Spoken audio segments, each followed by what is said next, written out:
Sebuah grup Facebook yang mempromosikan fantasi sedarah atau insest menjadi viral dan menuai kecaman luas dari masyarakat. Grup tersebut diketahui memuat konten yang menggambarkan hubungan seksual antara anggota keluarga, termasuk ayah dan anak, sebagai bentuk fantasi para anggotanya. Mengutip Serambi News pada Rabu 21 Mei 2025, menanggapi fenomena ini, Dr. Boyke Dian Nugraha, seorang seksolog ternama, mengecam keras keberadaan grup itu. Ia menegaskan bahwa insest bukan sekedar pelanggaran norma sosial dan hukum, tetapi juga memiliki dampak psikologis dan biologis yang sangat berbahaya. Dr. Boyke menjelaskan insest bisa menyebabkan gangguan psikoseksual, trauma psikologis, serta kelainan genetik pada keturunan akibat hubungan sedarah. Anak-anak yang lahir dari hubungan insest berisiko mengalami kelainan bawaan atau cacat.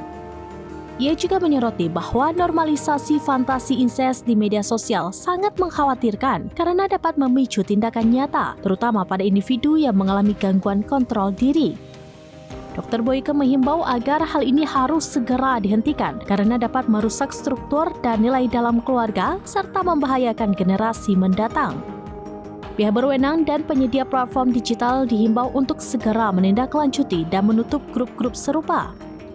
Hal itu bertujuan demi menjaga kesehatan moral dan mental masyarakat.